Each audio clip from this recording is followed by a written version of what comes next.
warahmatullahi wabarakatuh. A'udzubillah, bismillah, alhamdulillah, wassalatu wassalamu ala rasulillah, la haula wala quwata illa billah, amma ba'du. Ma'asyiral muslimin rahimakumullah.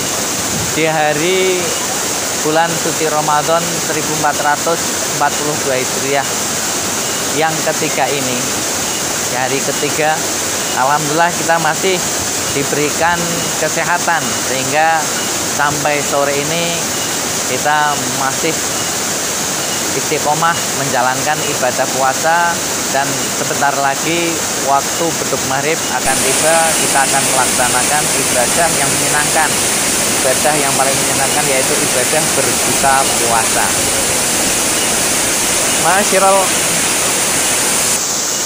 Ma'asyiral muslimin rahimakumullah.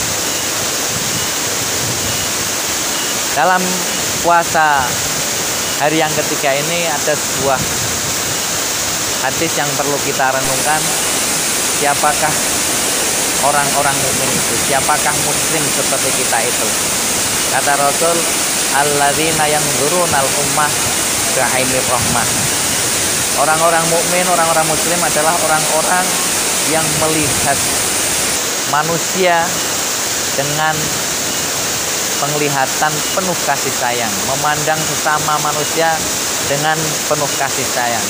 Sehingga apa yang kita lihat terhadap orang-orang di sekeliling kita, siapapun, baik saudara maupun bukan, baik itu orang kita kenal ataupun tidak, yang ada dalam hati kita adalah kecintaan kasih sayang kita kepada mereka, menghendaki kebaikan terhadap mereka.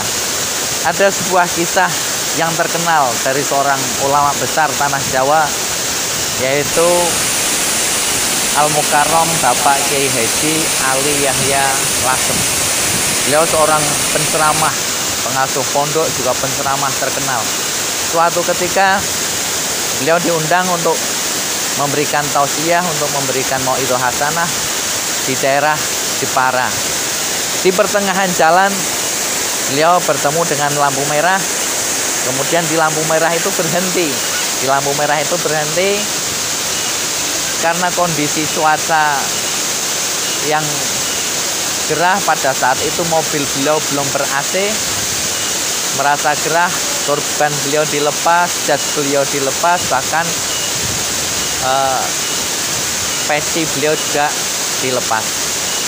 Di perempatan lampu merah ada seorang, mohon maaf, wanita tunasosila atau WTS. Ada seorang WTS, ada seorang penjajah seks komersial jalanan. Kemudian mengetuk pintu jendela dari mobil yang dinaiki oleh Bapak Kiai Haji Ali Yahya dari Lasem tersebut. Kemudian dibukakan pintu jendela tersebut, kacanya dibuka. Wanita yang bersolek menor itu dengan PC-nya berkata, "Om, ikut numpang dong Om." Kemudian oleh sang kiai dibukakan pintu mobilnya dan dipersilahkan masuk.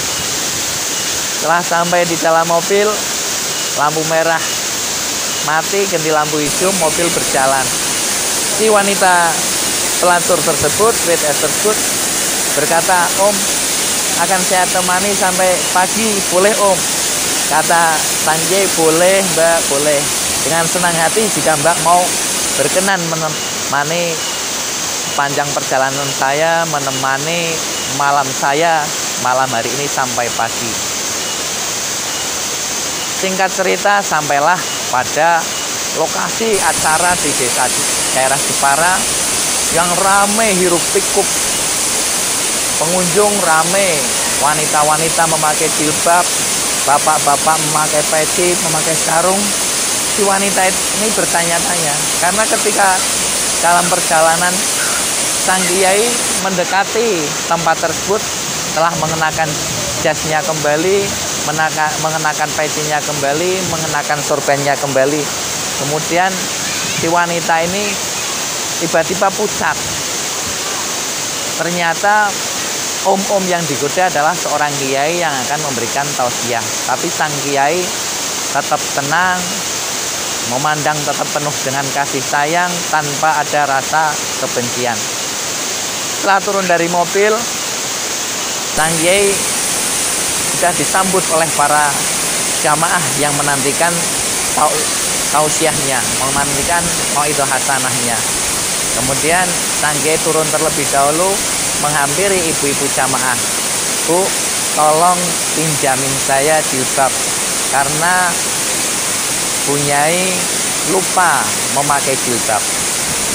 Si jamaah karena yang berkata ini Kiai, langsung saja tergopoh-gopoh orang yang terdekat dengan rumahnya mengambil jilbab dari rumahnya yang terbaik kemudian diberikan kepada sang Kiai. Logikanya kalau berpikir panjang, masa seorang Bunyai lupa membawa jilbab? Tapi karena yang berkata sang Kiai, maka jamaah pun langsung mengambilkan. Kemudian jilbab itu diberikan kepada si WTS tersebut. Dipakailah jilbab itu layaknya seorang muslimah sejati, seorang muslimah solehah, layaknya seorang Bunyai, istri sang Kiai. Kemudian turun dari mobil, disambut meriah oleh para ibu-ibu fatayat, ibu-ibu muslimat, dicium tangannya, dicium oleh ribuan ibu-ibu dan fatayat yang ingin tabarukan, ingin mendapatkan barokah dari sang wanita yang dianggap sebagai Bunyai, istri Pak Kiai. Singkat cerita, setelah acara, wanita itu di situ dijamu dengan berbagai macam jamuan. Di situ diajak bicara oleh banyak orang yang meminta barokah doa, banyak orang yang meminta hal-hal agar hidup mereka diberikan keberkahan oleh Tuhan. Padahal sang wanita itu jangankan berdoa, doa makan pun Allahumma barik lana sudah lupa. Dalam hatinya menangis terseduh-seduh. Setelah acara selesai, makan-makan selesai, pulang dibawakan oleh-oleh yang luar biasa, kemudian diajak masuk ke mobil. Dalam mobil langsung menangis sejadi-jadinya. Kemudian sang Kiai bertanya, kenapa mbak menangis? Saya malu Pak Kiai. Saya orang yang dipenuhi dosa. Setiap hari, setiap malam saya melakukan dosa. Setiap malam saya menjajakan tubuh saya untuk hanya uang yang tidak seberapa.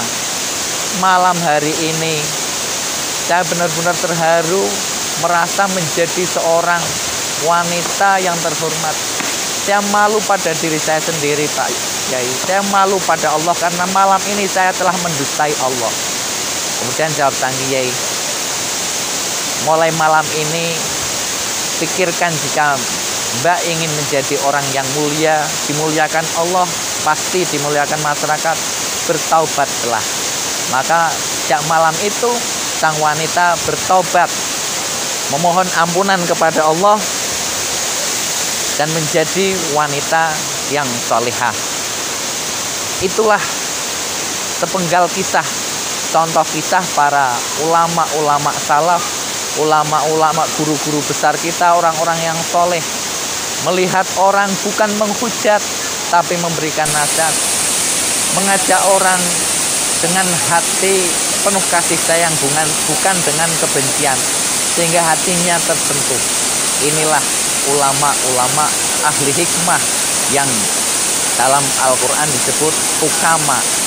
Ketika pandangan matanya menatap seorang, masuk tajam ke dalam sanubari, ke dalam renung hati, sehingga orang yang pendosa pun menjadi tersentuh dan bertaubat. Dibukalah pintu taubat oleh Allah dan dia sadar memperbaiki dirinya dan menjadi muslimah yang sejati. Subhanallah, semoga kisah ini menjadi inspirasi bagi kita agar kita semakin hari menjadi orang yang lebih baik. Kita memang bukan orang yang baik, bukan orang yang sempurna, tapi kewajiban kita adalah berikhtiar untuk menjadi lebih baik, menjadi lebih baik dari diri kita di hari ini dan menjadi lebih baik dari diri kita di hari-hari yang telah lalu.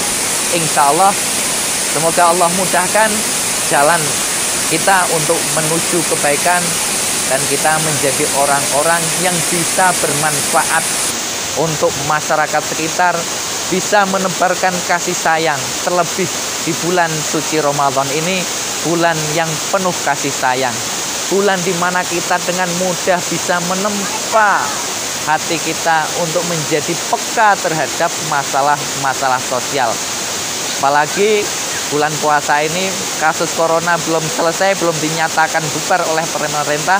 Semoga dengan kepedulian kita bersama, Allah turunkan berbagai rahmat, Allah turunkan berbagai obat, dan Allah angkat bala, Allah angkat bencana, berbagai macam bencana dari bumi negeri kita Indonesia tercinta. Amin, Allahumma amin.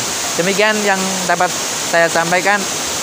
Semoga kita masih diberi kesempatan lagi untuk bisa bertemu pada hari esok, di hari Ramadan yang keempat 1442 Hijriah.